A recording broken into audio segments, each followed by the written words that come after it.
Hello, everybody. Welcome to our sixth episode of podcast Way Out of Childhood Trauma. I am Barb Smith-Barklova from Your Step Counseling, for those who doesn't know me. And with me here is again Danijela Mrdak from Mind Freedom Therapy. So welcome. And today we want to share a story of Lala and her journey of recovery. So Lala, when you actually recognize that you suffer from trauma? Well, this is very interesting, Barb, because it took me a while to realize that I have experienced trauma, and I did that with the help of a friend eventually. But my journey was very interesting because since childhood, I always felt this deeper sense of emotions, not only my own, but the emotions of surrounding people. So I was always absorbing other people's sadness, pain, suffering, and I could never make sense of it because I was always asking myself, what is the purpose of pain and why am I here? And since childhood, I have experienced traumas and tragedies, and I started asking myself this very important question, what is my purpose? And uh, throughout my life, I realized that suffering for all humankind has been something that affects me. Suffering of other children or elderly people, or in my own family, in my surroundings. So I was really confused, um, because I felt like an emotional sponge, because I was absorbing emotions, energies, feelings, and I couldn't move on with my life and forget about someone else's story or sadness. I would always try to think of a way how to make someone feel better, how to help them, how to save them. So I had this feeling of being the urge to please and being a people pleaser, not only to keep peace, um, but to find meaning, to find purpose. And the pain of others hurts me the same way as it hurts them. Um, so I think I felt very intuitive about life and intuitive about other people's intentions or energies. I could feel if someone was mean or gentle, even as a very, very young child. So um, I always told myself whenever I had experienced loss or pain or trauma that this is not going to break me. And I'm going to survive this. And I wasn't aware that there were deeper levels of pain that was the architect of my expectations and of my behaviors, of my illnesses, because I've developed autoimmune illnesses. So I think that I always felt this need to explore, to find out why I feel this way, why I feel so different from others, because I'm obviously overly sensitive compared to my family members and I feel different. So I started reading books and exploring about myself, but eventually other people have told me that I probably have signs of trauma because I was an extremely hyper-vigilant person. I couldn't trust anyone. Then I was feeling scared of creating connections with other people. I was scared of other people's intentions. I was always questioning their intentions. Do they mean well? And I was always feeling so many fears and doubts, um, and um, and I used my intuition to guide me, and I have told myself that this has to be something to awake me, not any pain, any trauma. I was thinking, what is the purpose? I have to find out. And I had to use the help of my family and talk therapies, because I was trying to define how to move on, and how to create the peace from broken pieces of my soul.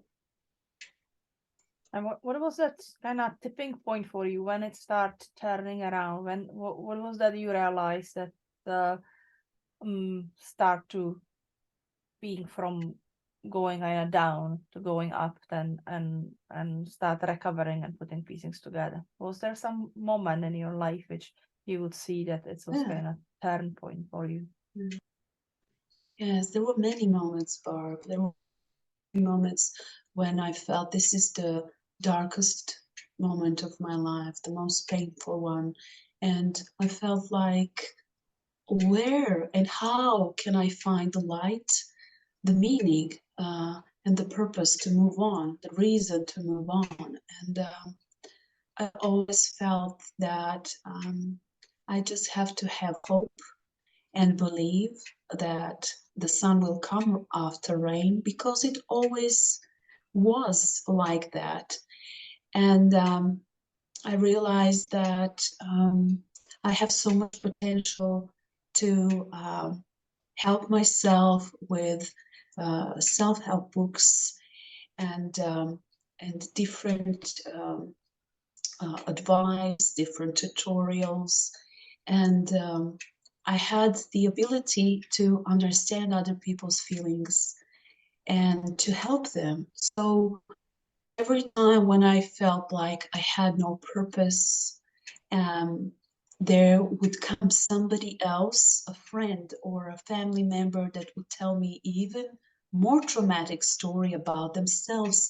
And I thought, oh my God, I'm blessed because this person is suffering more than I am. So I was able to pick up the pieces and move on, and to believe that maybe one day I will discover what is my purpose. I don't have to know it today or in 1 year, but one day I will see what that is. Intuitively, I knew it. I knew that I should do some healing work, therapy work, because as an introvert, I feel good when I work one-on-one therapy sessions, when I don't have a lot of pressure about time, and when I can focus on someone else's emotions, because I create the picture in my mind about how it felt and what this person went through. So it's like painting on the white canvas. You're painting a picture of the trauma of a client and also painting the way out. It's like, it's something amazing, and I feel that this is something that what is my purpose, was my purpose always. It was part of my journey, part of my identity. But anyone who experienced trauma and thinks that they're okay, they don't need help, no one should help them because they're so strong, sometimes encounter triggers. And whenever something triggers you, maybe that could be a very negative comment from some person, you know, or maybe it can be even a sound or a smell. And you feel triggered, you feel scared, you're expecting, anticipating that something very bad is going to happen. then this definitely means that you need healing, that you do have a lot of trauma in your life, that you maybe have complex PTSD or PTSD, because triggers always indicate that we didn't do the healing work. And this was my case as well. When I was younger, when I was smaller, I used to think, well, if I could survive that, I can survive anything. I don't need anyone to help me. I will rely on myself. But that's true, because we're just ignoring the layers of pain, the layers of brokenness, and we're not even aware that from the subconscious level, this is creating a map of expectations, a map of behaviors, a map of our reality, and we think everything is out of our control. Our life is not the way we're expected to be, the way we want it to be, even if we try hard to change our circumstances at work, at home, and nothing seems to be as we want it to be. This is because our subconscious mind directs our life from that brokenness, because after trauma, our brain starts to work differently and rewires itself differently, because in the moments of trauma, we just need to be in the mode of surviving, and our brain disattaches from emotions and helps us to survive. But after this happens, our life changes. Nothing is the same. What will And be the, it happened to all of us. Yes, Barb. no, what would be the difference between what did you find out that, like, when you left in the survival mode from your childhood, and then when you actually start recovered, when you start feeling that it's changing, how will you compare that? What ended, which symptoms ended, and what new came? How you would describe the difference between?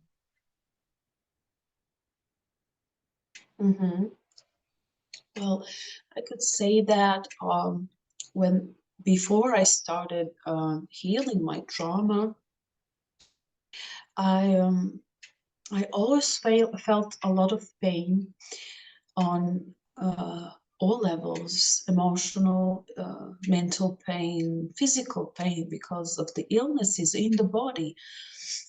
It's the somatic response of our body to our psyche, to our mental pain. And I could never run away from that pain. I didn't know how can I disattach from that pain once and for all. But with RTT therapy, I was able to experience instant healing, instant change, instant help, because it gave me the insight of the mindset of that little person, of little me, how I used to interpret my trauma, my family life with my parents, how I used to interpret many negative things that happened in childhood. And in therapy, I was able to change this pattern, because we use many amazing modalities of therapy, and one of them is the knowledge from neuroscience and neuroplasticity, and this helps us to create new neural pathways in our brain by using the transformative words, the transformative audio recording, and the healing vortex. That is really, really so powerful, because it gives you the power you've never experienced before in your life. Because my mother, my grandmother, nobody from my family knew how to help me to deal with pain and trauma and bad memories and bad experiences from childhood. They didn't have those tools, and they suffered a lot. So I'm very thankful that in 21st centuries we have access to amazing therapies and free resources on YouTube. And I'm thankful that we have access to RTT therapy, which is really transforming the lives of everyone who knows about this therapy. I would ask you quite maybe hard question, Lala, but how was your grieving process of trauma? Because a lot of people not speaking about that, but as the part of the recovery from trauma, we have to go through that process of bereavement of what could happen if we will not have it. How it was for you? How Well, the grieving is really hard because it requires that we cry all the tears that we never cry, that were hidden in some part of our soul, and stay there to live with us every day, every night, throughout years and decades of our lives. And when you do RTT session, you find all those layers of hidden pain, and you are able to resolve and eliminate this huge amount of emotions and pain. But also what is interesting is that with therapy sessions, we are able to take our power back, and we know that we can do something positive from now on, and to go into acceptance, and to go through 5 stages of grieving, and finally to accept the reality and not to resist. Because before therapy, I used to resist a lot. And the resistance, emotional, mental resistance, is only creating even more bigger problems, creating more problems, because when you resist, when you don't want to accept the reality,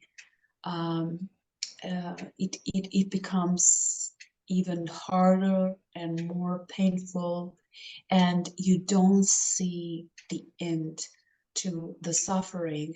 And sometimes when you feel so much suffering,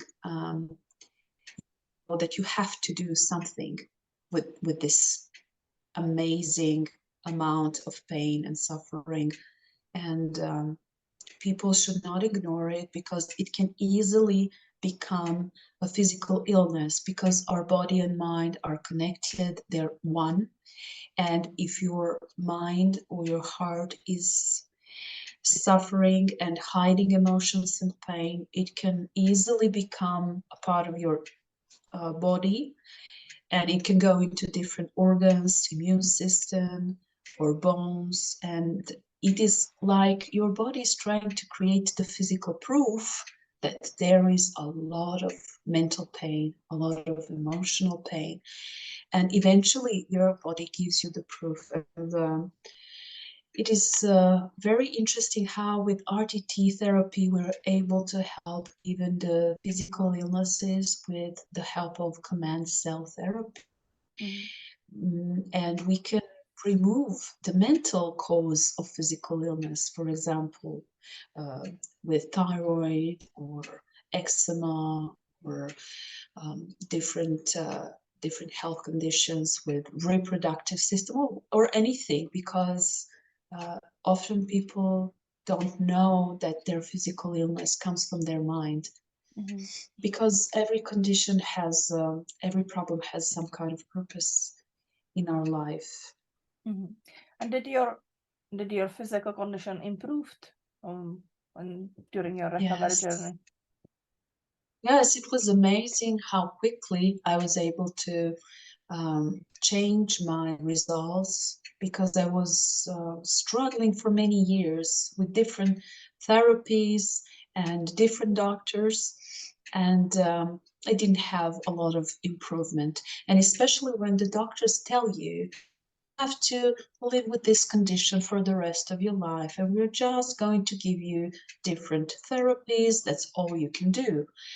And when they give you this extremely negative prognosis of your health condition, you lose all the hope, and you feel defeated, and you feel that you have no power to change your life.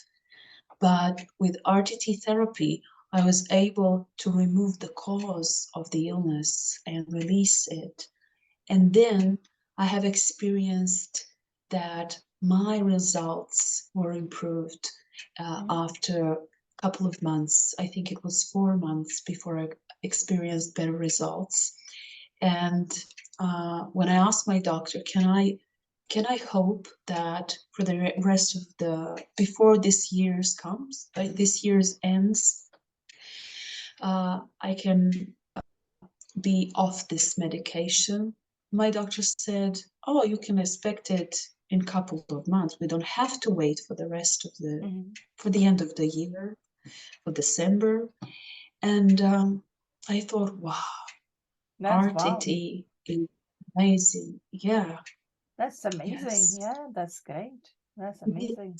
It is great, but I have to say that when we do receive help for physical illness, we also have to change our nutrition and how we treat our body, and exercising. It is all included in the well-being.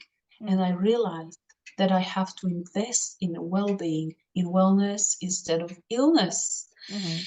And when you change your mindset, you also have to contribute with other forms of behavior, and you have to respect your body, because it is there for you, and you're gonna need your body for the rest of your life, so you better keep it in a very good condition. That's great. That's amazing story of recovery. So if you would say one thing to our listeners, like if somebody starting to recognizing that they suffer from the trauma, or maybe what they should look for to recognize and suffer from trauma, what you would encourage them to do? First thing that I would advise anyone is don't be ashamed to share your story, because any therapist that you work with is not there to judge you. They will understand you. They will give you support. They will give you a safe place, because it is not just their job, it is a part of their purpose. And you shouldn't be feeling this stigma of the society that something's wrong with you, with your genetics, with your DNA, with your family, if you go for therapy sessions. And when you realize this, then you can create an expectation that this is going to change and transform your life forever for the better. And when you create this positive expectation, you will feel so much power. You will feel the desire, the passion to do anything your therapist tells you to do. And you will even have the courage to face your past, to face the negative, unpleasant, painful scenes from your past, because you now have the positive expectation, the passion to transform your life, the desire, the courage to face anything. And I would encourage everyone to forget about shame and just do it. Ask for help, reach for help, and this is the best therapy I've ever experienced. And maybe many clients tell me that they haven't experienced anything like RTT, and they have tried so many different modalities and therapies over the years, but RTT has given them amazing results in a couple of months or a couple of sessions. In sometimes even only one session is enough for certain problems, issues. So I would encourage everyone, when you change your life, when you heal your pain, you're going to be a better mother. You're not going to repeat the mistakes of maybe your mother or father or your grandmother.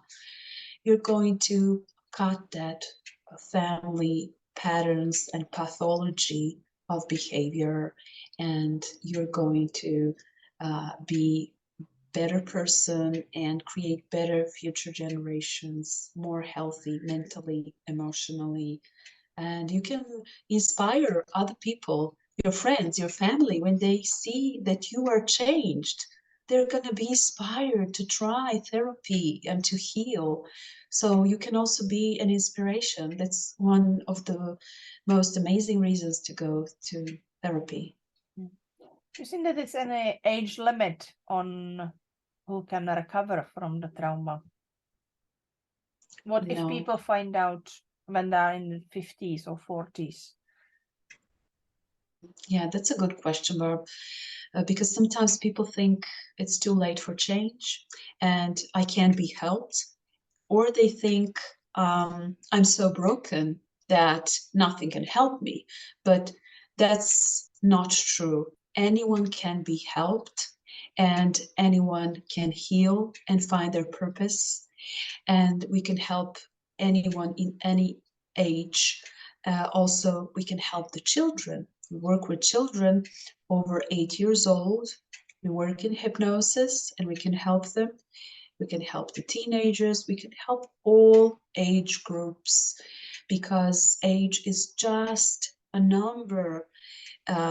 It's your physical age, the age of your body, but your soul doesn't have age. Your soul just has wounds and unhealed pain and wounds. That's all.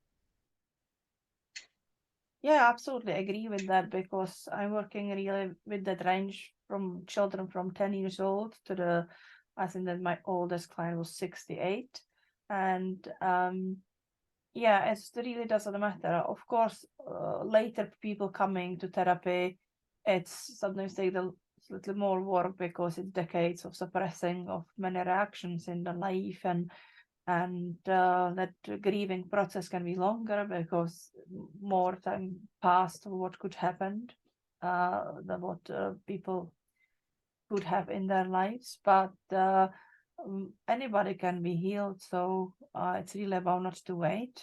And if people feel that they now recognizing that it's probably trauma which they suffer with, which can be anxiety, depression, panic attacks, insomnia, workaholism.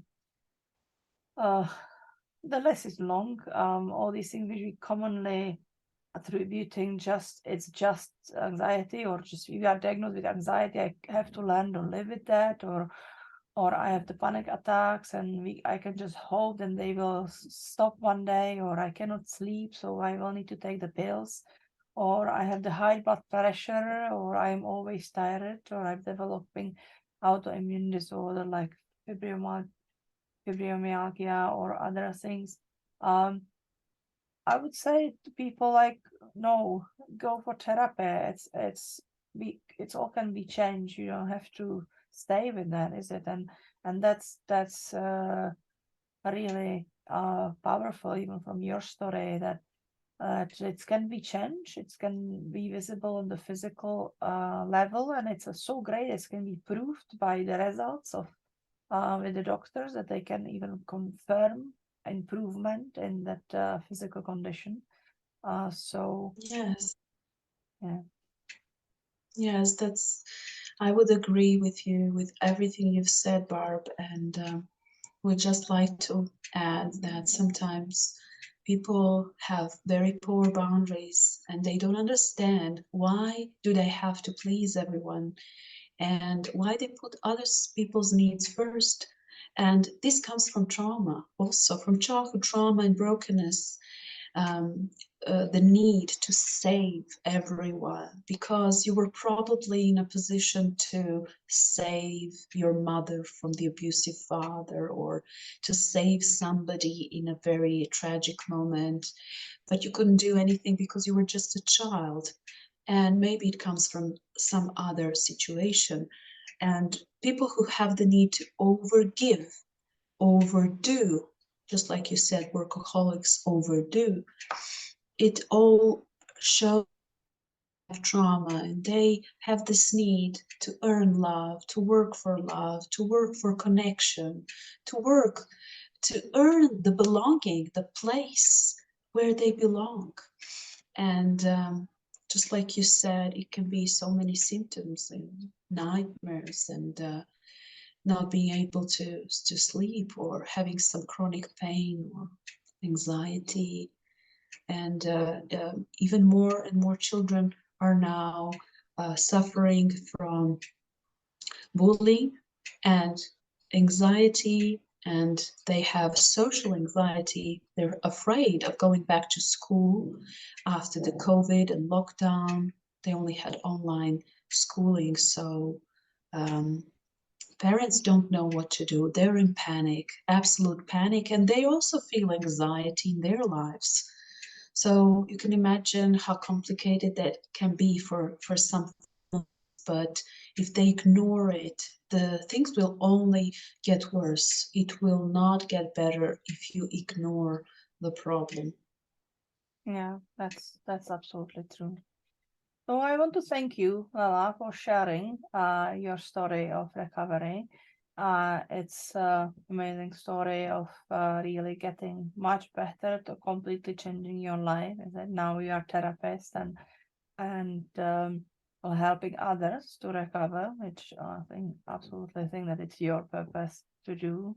And because of that experience, you can really relate to them. So I think that people really would recommend them to go to you, because you can relate to how they feel that you went through on your story of that. So you know what they're speaking about and how they feel. So I will thank you very much for sharing your story. And if you listen to us, please follow, push like or share, so more people can learn about how to recover from childhood trauma, what can be steps, or where they can find the help. And so I am Barsis Marklova from Your Step Counseling, and with me here was Danijela Mrdak from Mind Freedom Therapy, where if the people will want to work with you, Lala, where they would find you, where will be best to contact you? Yes, well, they can use Instagram. They can find me on Mind Freedom Therapy.